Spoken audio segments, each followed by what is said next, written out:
प्यारे बच्चों, आज हम अध्ययन करेंगे कक्षा 7 पाठ 3 हिमालय की बेटियां। यह एक निबंध है। इस निबंध के लेखक हैं नागार्जुन, जिनका पूरा नाम है वैद्यनाथ मिश्र नागार्जुन। इस पाठ में लेखक हिमालय पर्वत की बेटियों के बारे में बात कर रहे हैं। अब हम देखें तो हिमालय एक पर्वत है और उसकी बेटियां कैसे हो सकती हैं। तो यहाँ पर लेखक ने हिमालय पर्वत को पिता के रूप में और नदियों को उनकी बेटियों के रूप में दर्शाया है। आप ये समझें कि लेखक ने हिमालय और नदियों को मानव के रूप में दिखाया है, यानी मनुष्य रूप में इनका वर्णन किया है।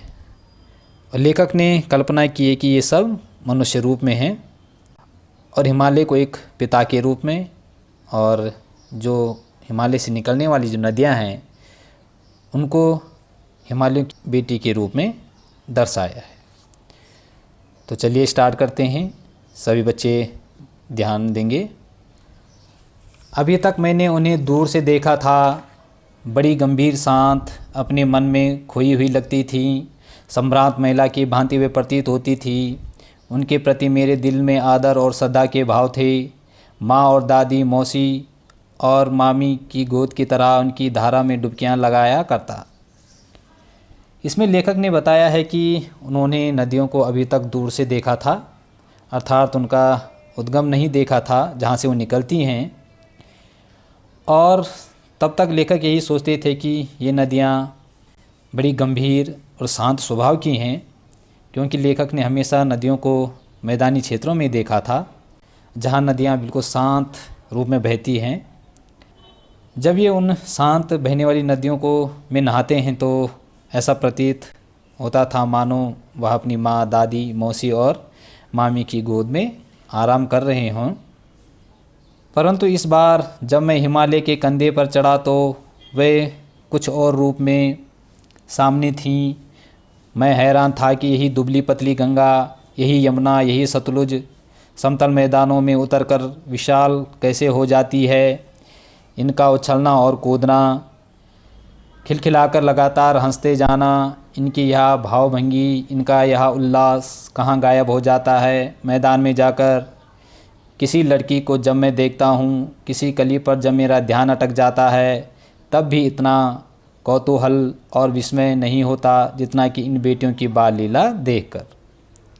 लेखक आगे वर्णन कर रहे हैं कि जब वे हिमालय क्षेत्र में घूमने गए तो उन्होंने देखा कि किस प्रकार हिमालय से निकलकर दुबली पतली गंगा की धारा मैदानों में जाकर चौड़ी तथा शांत हो जाती है, और यही नदियाँ किस प्रकार से पहाड़ों में उछलती कूदती हमें दिखाई देती हैं, और उनकी जल की धारा बहुत पतली दिखाई देती है, मानो कोई बच्चे हंसते खेलते खिलखिला रहे हों। इस प्रकार से लेखक को प्रतीत होता है। कहाँ ये भागी जा रही हैं, वह कौन लक्ष्य है जिसने इन्हें बेचैन कर रखा है। अपने महान पिता का विराट प्रेम पाकर भी अगर इनका हृदय अतृप्त ही है तो वह कौन होगा जो इनकी प्यास मिटा सकेगा। बर्फ़ जली नंगी पहाड़ियाँ, छोटे छोटे पौधों से भरी घाटियाँ, बंधुर अधित्यकाएँ, सरसब्ज उपत्यकाएँ, ऐसा है इनका लीला निकेतन। खेलते खेलते जब ये ज़रा दूर निकल जाती हैं तो देवदार, चीड़, सरो, चिनार, सफ़ेदा, कैल के जंगलों में पहुंचकर शायद इन्हें बीती बातें याद करने का मौका मिल जाता होगा। कौन जाने बूढ़ा हिमालय अपनी इन नटखट बेटियों के लिए कितना सिर धुनता होगा। बड़ी बड़ी चोटियों से जाकर पूछिए तो उत्तर में विराट मौन के सिवाय उनके पास और रखा ही क्या है। इस गद्यांश में लेखक ने नदियों के यौवन रूप का वर्णन किया है, और इससे पहले हमने नदियों के बाल्य रूप के में पढ़ा था कि किस प्रकार से वो छोटे बच्चे की भांति पहाड़ों में उछलते कूदते हुए आगे बढ़ती हैं और फिर अपनी यौवन अवस्था को बढ़ जाती हैं। नदी में अब अपने माँ पिता के अलावा किसी और का प्रेम पाना चाहती हैं, अतः वह भी विवाह करना चाहती हैं, अपने जीवन में आगे बढ़ना चाहती है। और ये नदियाँ सब कौन हैं? हिमालय की बेटियाँ हैं। और हिमालय जिनका हृदय इतना विराट है, इनके प्रेम को पाकर ये नदियाँ हमेशा अतृप्त ही रहती हैं। हिमालय को छोड़कर ये कहाँ जाना चाहती हैं, इस प्रकार से लेखक सोच रहे हैं। और आगे लेखक अपनी कल्पना से लिखते हैं कि नदियाँ बाल्य अवस्था को छोड़कर यौवन अवस्था को दिखाने के लिए ये ऊपर नीचे बहती हैं, टेढ़े मेढ़े रास्ते में जाती हैं और चीड़, देवदार, चिनार आदि पेड़ों के जंगलों में पहुंच जाती हैं। अब शायद तब इन्हें अपना बचपन याद रहता होगा।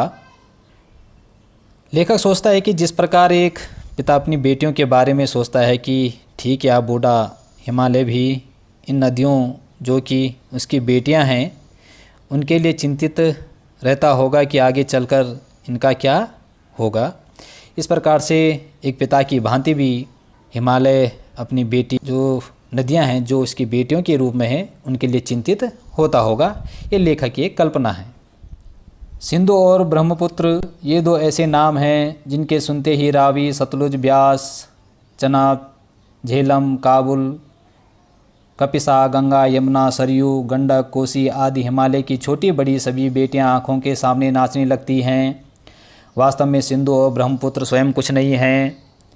दयालु हिमालय के पिघले हुए दिल की एक एक बूंद न जाने कब से इकट्ठा हो होकर इन दो महानदों के रूप में समुद्र की ओर प्रवाहित होती रही है। कितना सौभाग्यशाली है वह समुद्र जिसे पर्वतराज हिमालय की इन दो बेटियों का हाथ पकड़ने का श्रेय मिला। आगे लेखक सिंधु और ब्रह्मपुत्र नदियों के बारे में लिख रहा है क्योंकि ये दोनों महानदियाँ हैं जो छोटी छोटी नदियों से मिलकर बनी हैं, जिनके सुनते ही लेखक को सतलुज, ब्यास, चिनाब, झेलम इन सभी नदियों की याद आ जाती है। और लेखक सोच रहा है कि वास्तव में सिंधु और ब्रह्मपुत्र कुछ भी नहीं है, ये तो दयालु हिमालय के पिघले दिल अर्थात बर्फ़ की एक एक बूंद से बनी हैं। और वह समुद्र बहुत भाग्यशाली है जिसमें हिमालय की इन दो बेटियों का साथ मिला है। इस प्रकार से लेखक इनका मानवीकरण किया है हिमालय का और नदियों का। जिन्होंने मैदानों में ही इन नदियों को देखा होगा उनके ख्याल में शायद ही यह बात आ सके कि बूढ़े हिमालय की गोद में बच्चियां बनकर ये कैसे खेला करती हैं। माँ बाप की गोद में नंग धड़ंग होकर खेलने वाली इन बालिकाओं का रूप पहाड़ी आदमियों के लिए आकर्षक भले ना हो, लेकिन मुझे तो ऐसा लुभावना प्रतीत हुआ वह रूप कि हिमालय को ससुर और समुद्र को उसका दामाद कहने में कुछ भी झिझक नहीं होती है। लेखक कहता है कि जिन्होंने इन नदियों को अभी तक मैदानी क्षेत्र में देखा है शायद उन्हें ही मालूम होगा कि हिमालय की गोद में ये नदियाँ एक छोटे बच्चे की भांति कैसे खेलती हैं। उन्हें इस बात का अनुभव नहीं होगा, अर्थात उन पहाड़ों में ये छोटी बालिकाओं के समान प्रतीत होती हैं।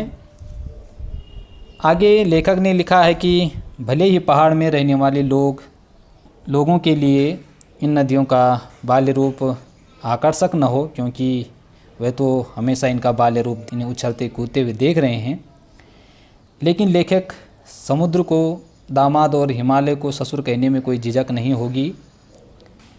अब यहाँ पर लेखक ने ससुर और दामाद इसलिए कहा है कि हिमालय की जो ये नदियाँ बेटियों के रूप में हैं इन सब का मिलन समुद्र में जाकर होता है, इसलिए इनको ससुर और दामाद की संज्ञा लेखक ने इनको दी है। हिमालय को ससुर और समुद्र को दामाद की संज्ञा दी है। कालिदास के विरही यक्ष ने अपने मेघदूत से कहा था, वेत्रवती यानी बेतवा नदी को प्रेम का प्रतिदान देते जाना, तुम्हारी वह प्रेयसी तुम्हें पाकर अवश्य ही प्रसन्न होगी। यह बात इन चंचल नदियों को देखकर मुझे अचानक याद आ गई और सोचा कि शायद उस महाकवि को भी नदियों का सचेतन रूपक पसंद था। दरअसल जो भी कोई नदियों को पहाड़ी घाटियों और समतल आंगनों के मैदानों में जुदा जुदा शक्लों में देखेगा वह इसी नतीजे पर पहुंचेगा।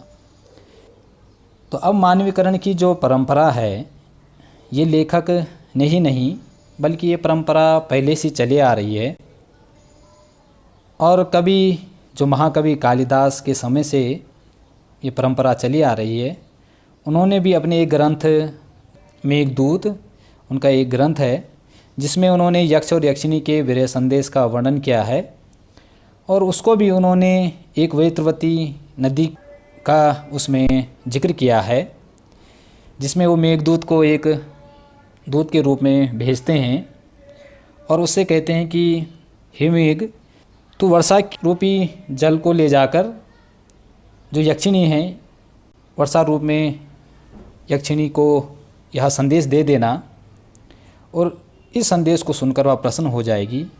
तो इस प्रकार से कालिदास ने भी नदी का जिक्र अपने मेघदूत में किया है, और इस ग्रंथ को देखकर लेखक को इन नदियों की चंचलता याद आती है, और कालिदास भी इन नदियों का सचेतन रूप मानते थे। इन्होंने भी इन नदियों का मानवीकरण किया है कालिदास जी ने। काका कालेलकर ने नदियों को लोक माता कहा है, किंतु माता बनने से पहले यदि हम इन्हें बेटियों के रूप में देख लें तो क्या हर्ज है, और थोड़ा आगे चलिए, इन्हीं में अगर हम प्रेयसी की भावना करें तो कैसे रहेगा। ममता का एक और भी धागा है जिसे हम इनके साथ जोड़ सकते हैं। बहन का स्थान कितने कवियों ने इन नदियों को दिया है। एक दिन मेरी भी ऐसी भावना हुई थी। थोलिंग जो तिब्बत की बात है, मन उचट गया था, तबीयत ढीली थी, सतलज के किनारे जाकर बैठ गया। दोपहर का समय था, पैर लटका दिए पानी में। थोड़ी ही देर में उस प्रगतिशील जल ने असर डाला, तन और मन ताज़ा हो गया, तो लगा मैं गुनगुनाने। इस अंतिम गद्य में लेखक ने लिखा है कि काका कालेकर ने भी इन नदियों को लोकमाता अर्थात संसार को पालने वाली कहा है, और इन नदियों को हम माता के अलावा बेटी और बहन के रूप में भी देख सकते हैं, ऐसा लेखक ने लिखा है। तो प्यारे बच्चों, हमने आज हिमालय की बेटियां निबंध था उसका अध्ययन किया, जिसमें लेखक ने हिमालय को एक मनुष्य के रूप में और नदियों को भी एक मनुष्य के रूप में एक मानवीकरण उनका किया है, और हिमालय को पिता के रूप में और हिमालय से निकलने वाली जो नदियां हैं उनको बेटियों के रूप में दर्शाया है। और सभी बच्चे इस पाठ को पढ़ने का अभ्यास ज़रूर करेंगे।